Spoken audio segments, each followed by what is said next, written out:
Eu espero que você e sua família estejam bem na presença de Deus, que você e sua casa sejam abundantemente abençoados em nome de Jesus. É novo aqui no canal? Faça sua inscrição, não deixe de ativar as notificações para que você seja avisado quando a gente postar vídeo novo. Nos ajude aí compartilhando para que outras pessoas também sejam alcançadas através daquilo que nós realizamos aqui. Eu quero aqui apresentar para você, antes de entrar no conteúdo da nossa lição aqui, uma revista de escola dominical, uma revista alternativa para a escola dominical, que é a revista Ensinar. Essa revista é produzida aqui na nossa igreja por uma equipe, e eu faço parte dessa equipe como responsável editorial pela revista. E nesse trimestre nós estamos trabalhando vários temas iguais a estes aqui das lições bíblicas da CPAD, né? Coincidência ou não, foi coincidência sim, nós estamos trabalhando aqui. Desafios e oportunidades é o tema da revista. Tem vários temas aqui importantíssimos que são os mesmos temas tratados aqui nas lições bíblicas. Por exemplo, aqui nós temos uma lição específica sobre a ideologia de gênero, nós temos uma lição específica sobre a homossexualidade à luz da Bíblia, feminismo e cristianismo, os males da pornografia, marxismo cultural e cristianismo, não é? Nós vamos trabalhar aqui dentro dessa revista. O nosso trimestre acontece de maneira um pouco diferente, né, das lições bíblicas da CPAD. O nosso trimestre está começando agora, nesse mês de agosto, para quem está assistindo o vídeo de maneira atualizada. Eu vou deixar aqui na descrição do vídeo um link com uma amostra de uma lição para você conhecer. E tem também o meu contato. Se você interessar, eu posso encaminhar para qualquer lugar do Brasil uma revista para você conhecer de maneira melhor e você ter o material. Lições bíblicas para a escola dominical, agora a lição de número 6, a sutileza das ideologias contrárias à família. Uma lição sensacional, vale muito a pena você participar da escola bíblica dominical aí na sua igreja, vale a pena você estudar a lição antes, buscar outras fontes, aprofundar no conteúdo, porque de fato é um tema importantíssimo. Texto áureo: e disse o Senhor Deus, não é bom que o homem esteja só, far-lhe-ei uma adjuntora que esteja como diante dele. Gênesis 2:18. A verdade prática diz que dentre os muitos perigos que a sociedade contemporânea enfrenta, estão aqueles de natureza ideológica que planejam destruir a família.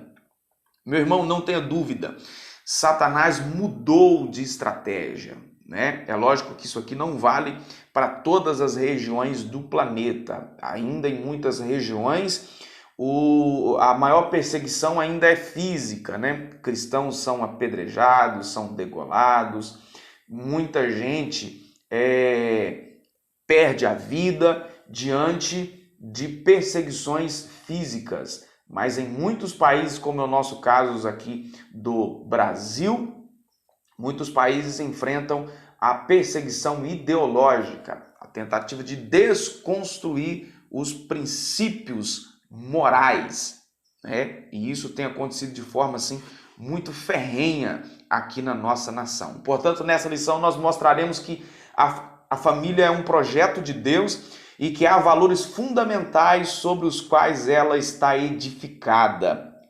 Tratamos aqui também os perigos que rondam a família cristã.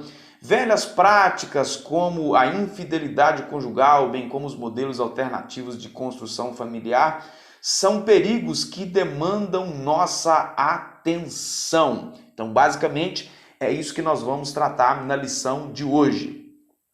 Dando aqui os meus pitacos naquilo que eu acho que merece destaque nesta lição, vamos aí para o primeiro tópico da lição: família, projeto de Deus. Quando consultado pelos fariseus sobre a questão do divórcio, Jesus respondeu, Mateus 19, versículo 6, portanto, o que Deus ajuntou, não separe o homem. Ao dizer que ninguém separasse o que Deus havia juntado, nosso Senhor se referia à constituição familiar. Tem sempre alguém, parece que carregado de boas intenções, diz assim: mas e quem casou lá no Espiritismo? E quem casou lá no Budismo, que não tem o mesmo Deus cristão como princípio? Olha, o que o texto está dizendo aqui é sobre a constituição familiar e não onde que o casamento foi realizado, né? Então aqui não tem nada a ver. Casou lá na macumba, o casamento é de Deus.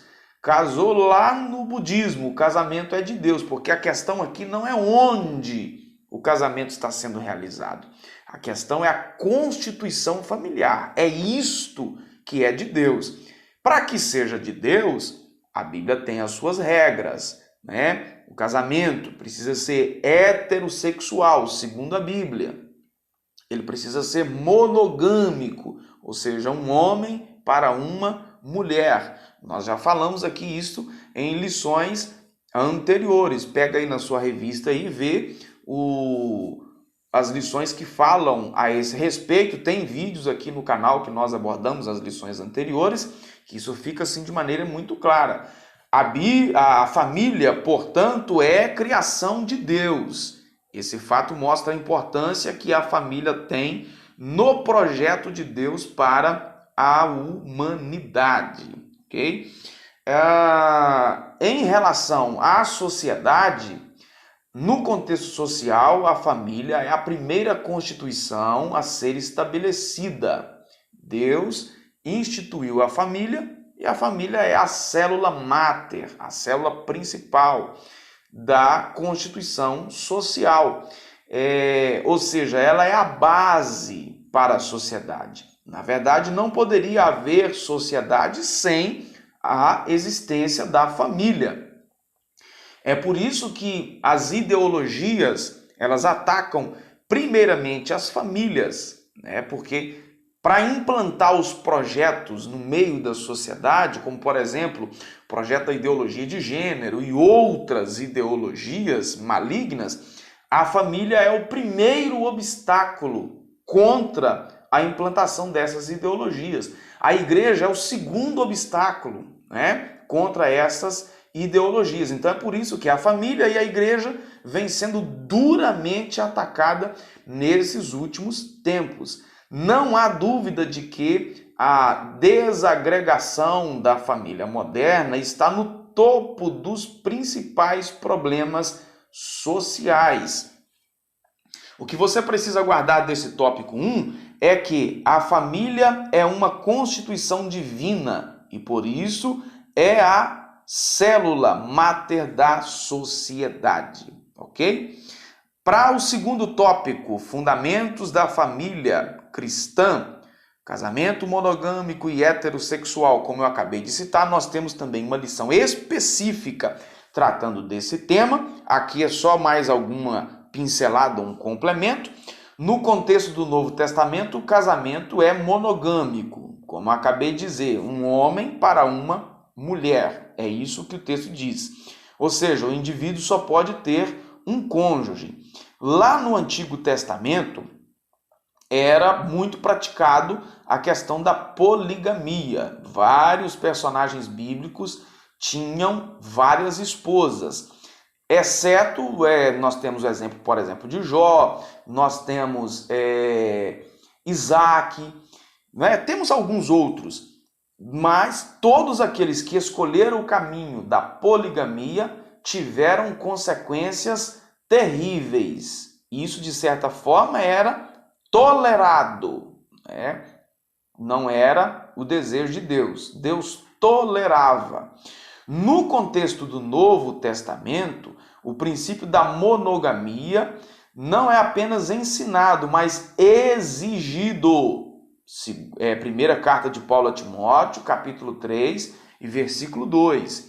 Então, o casamento bíblico ele é heterossexual, constituído entre um homem e uma mulher, quando Deus criou o primeiro casal, chamou de macho e fêmea. Este é o princípio bíblico. Qualquer pessoa que queira fazer de maneira diferente, nós estamos falando aqui a nível de Brasil, ele está livre para fazer as suas escolhas. Só que o princípio bíblico para os cristãos é esse que eu acabo de dizer aqui.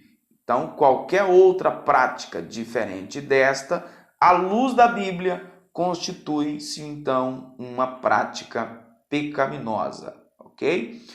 Outro princípio do casamento bíblico é que ele é indissolúvel. Jesus disse que o que Deus ajuntou não separe o homem, ou seja, o casamento bíblico é feito para durar, enquanto existir vida.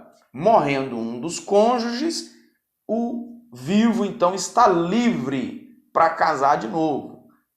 É por isso que há quem diga que quem fica viúvo é o que morre, né? Então o outro está livre para casar-se novamente. Esqueça esse negócio também de que casamento é eterno. Casamento é enquanto a vida durar, até que a morte separe. Essa história de que casamento é eterno, esse não é um princípio bíblico cristão. Tem uma organização religiosa que ensina isso, mas isso não é bíblico. No céu não haverá continuidade do casamento terreno, né? Para muita gente isso é um alívio. Já pensou? Muita gente que vive penando aí com um casamento ruim aqui, continuar casado na eternidade, né? Então, meu filho, você está livre, certo? Lá no céu não vai continuar isso não. Outra coisa é que é importante considerar que o casamento bíblico implica a questão da confessionalidade, ou seja, a Escritura prescreve ou preceita que o casamento deve acontecer entre pessoas que compartilham da mesma fé.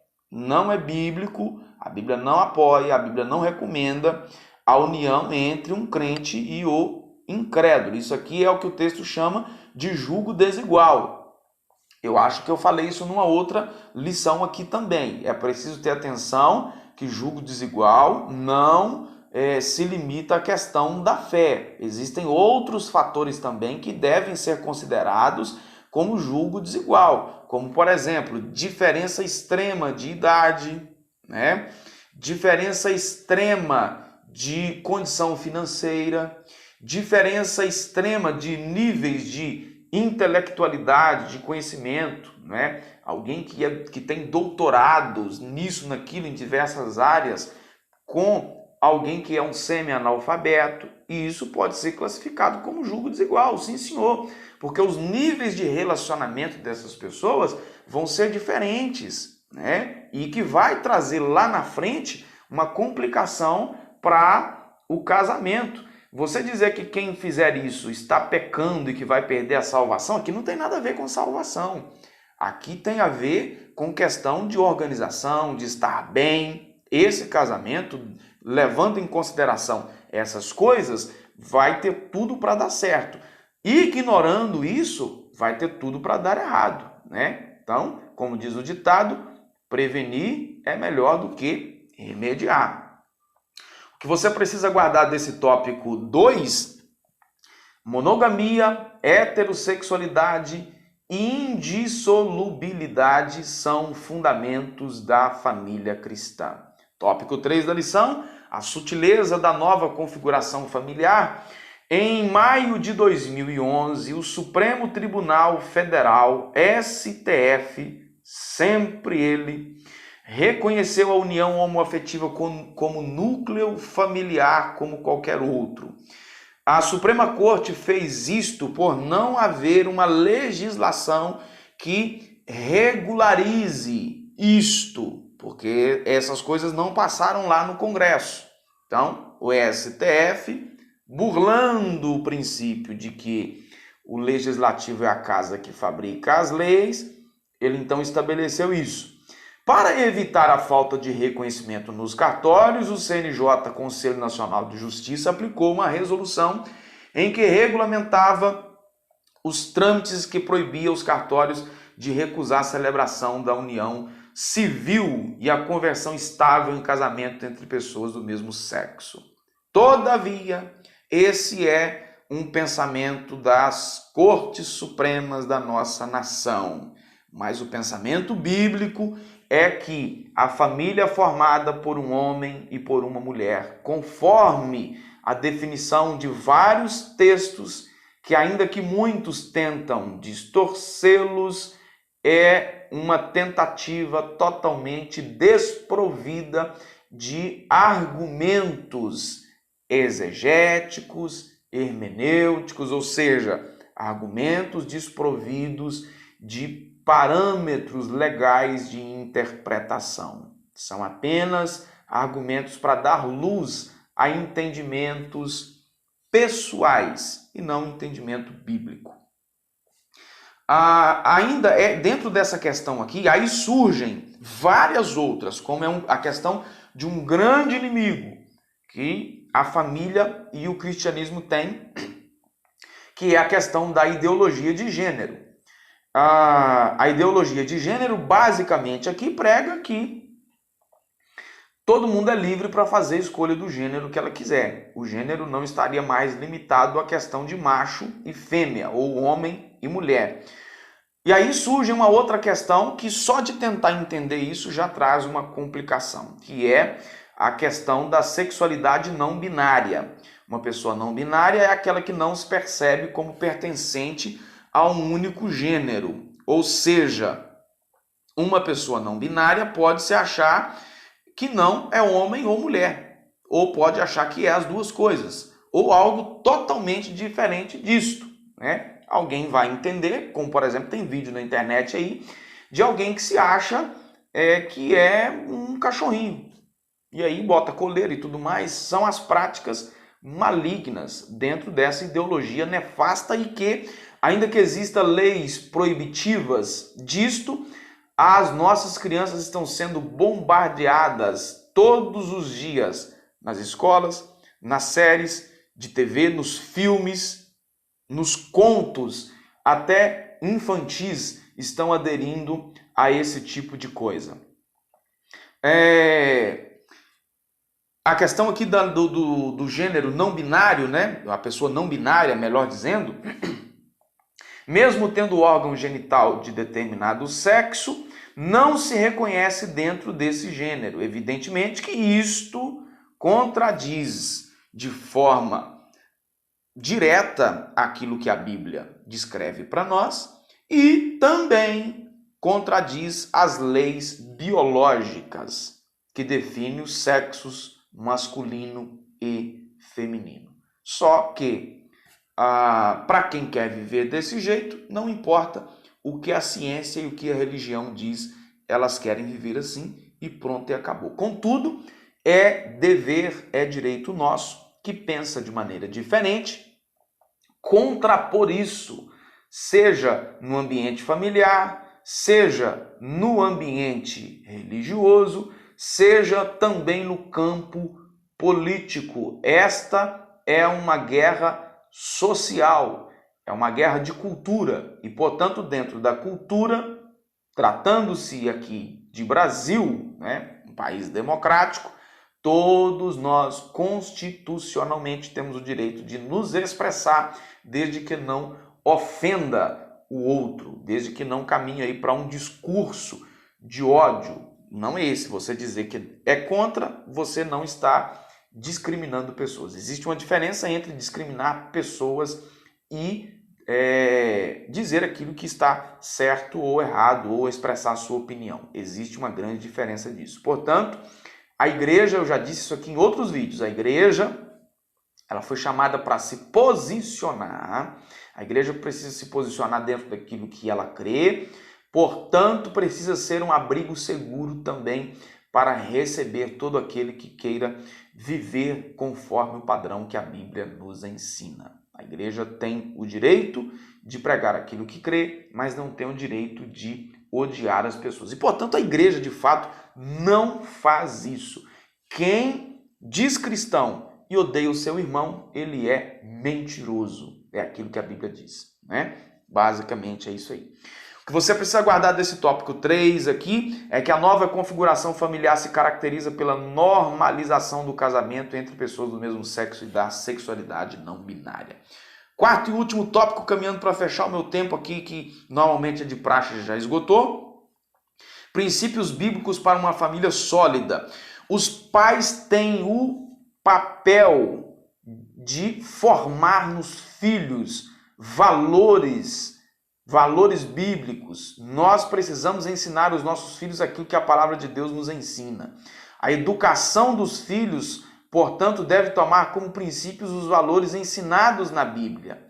A crise atual da família é uma crise de valores, onde há desestruturação familiar, a ausência de valores fortes predomina. Pais e mães, vocês precisam instruir os seus filhos. Guarde isso aqui que a revista colocou aqui, o autor da revista colocou assim de maneira muito espetacular. No meio dessa guerra cultural da qual nós estamos vivendo, não podemos ficar neutros. No meio dessa guerra cultural na qual se procura a desconstrução da identidade cristã, não dá para ser neutro, não dá para ficar em cima do muro, ok? Segundo papel é o papel da igreja. Alguém disse que famílias fortes fazem igrejas fortes, contudo o inverso também reflete a verdade. Igrejas fortes fazem famílias igualmente fortes. É uma identidade da igreja manter a sua postura conforme aquilo que a palavra diz. A igreja é uma entidade também terapêutica que procura curar, sarar. É missão da igreja sarar uma sociedade doente. Por outro lado, uma igreja doente, não acolhedora e distante da sociedade, não está cumprindo a missão para a qual foi chamada. É preciso atenção para isto, ok? O que você precisa guardar desse tópico 4? Os pais e a igreja têm papéis importantes na manutenção dos valores da família. Nós vimos nesta lição que a família está sob ataque. Desvios sutis procuram desconstruir o projeto familiar conforme a palavra bíblica diz. Projeto de família tradicional. Nesse contexto de desconstrução familiar, os pais devem, mais do que nunca, firmar e inculcar nos filhos os valores da fé que uma vez foi entregue aos santos. Deus te abençoe, se inscreva no canal, fique na paz e até o nosso próximo vídeo.